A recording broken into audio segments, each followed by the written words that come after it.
Parole de vie, décembre 2021. Bienheureuse celle qui a cru. Ce qui lui a été dit de la part du Seigneur s'accomplira. Luc, chapitre 1, verset 45. Cette parole de vie est la salutation joyeuse et inspirée d'une femme, Élisabeth, à une autre femme, Marie, venue chez elle pour l'aider. Profondément croyante et attendant toutes deux un enfant, elle accueille dans leur propre petitesse la parole de Dieu et sa puissance génératrice.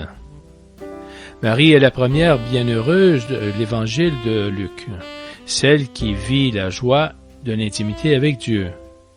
Par cette béatitude, l'évangéliste met en rapport la parole de Dieu annoncée et la foi qu'il accueille, l'initiative de Dieu et l'adhésion de la personne. Bienheureuse celle qui a cru. Ce qui lui a été dit de la part du Seigneur s'accomplira. Marie est la vraie croyante en la promesse faite en faveur d'Abraham et de sa descendance pour toujours. Elle est vide de soi, humble et ouverte à l'écoute de la parole, au point que le Verbe de Dieu lui-même peut se faire chair en son sein et entrer dans l'histoire de l'humanité. Si la maternité virginale de Marie reste une expérience unique, nous pouvons tous imiter sa confiance dans l'amour de Dieu. Si elle est accueillie avec un cœur ouvert, la parole avec ses promesses peut aussi s'incarner en nous et rendre notre vie fructueuse en tant que citoyen, père et mère de famille, étudiant, travailleurs et politiques, jeunes et personnes âgées, en bonne santé ou malades. Et si notre foi est incertaine, comme elle l'était pour Zacharie, continuons à nous confier à la miséricorde de Dieu. Il ne cessera de venir vers nous, jusqu'à ce que nous redécouvrions, nous aussi, sa fidélité et que nous le bénissions. Bienheureuse celle qui a cru. Ce qui lui a été dit de la part du Seigneur s'accomplira. Sur ces mêmes collines de Terre Sainte, en des temps beaucoup plus proches de nous, une autre mère, profondément croyante, enseignait à ses enfants l'art du pardon et du dialogue appris à l'école de l'Évangile.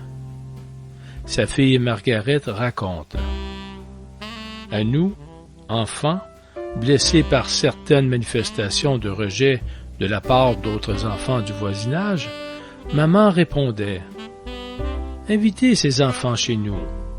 Puis elle leur donnait elle-même du pain qu'elle venait de faire cuire à la maison pour qu'ils puissent l'apporter à leur famille. Depuis lors, nous avons construit des relations d'amitié avec ces personnes, car le Bic nous soutient également dans cette foi courageuse. Après Jésus, Marie est celle qui a su dire oui parfaitement à Dieu. En cela réside sa sainteté et sa grandeur.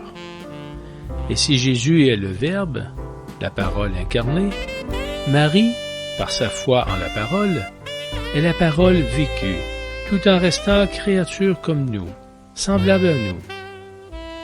Croire donc, avec Marie, que toutes les promesses contenues dans la parole de Jésus se réaliseront et affronter comme elle, si nécessaire, le risque de l'absurde que cette parole comporte parfois.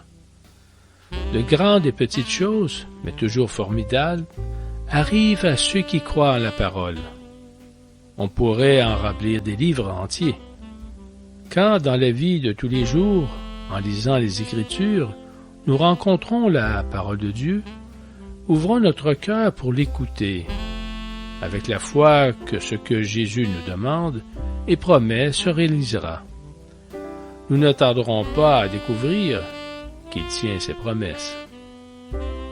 Bienheureuse celle qui a cru, ce qui lui a été dit de la part du Seigneur s'accomplira. En ce temps de préparation de Noël, rappelons-nous la promesse surprenante de Jésus de se rendre présent parmi ceux qui l'accueillent et vivent le commandement de l'amour réciproque. Là où 2 ou 3 sont unis en mon nom, c'est-à-dire dans l'amour évangélique, je suis au milieu d'eux. Confiant dans cette promesse, Faisons renaître Jésus aujourd'hui, dans nos maisons et dans nos villes, par l'accueil réciproque, par l'écoute profonde de l'autre, par une étreinte fraternelle, comme celle de Marie et d'Élisabeth.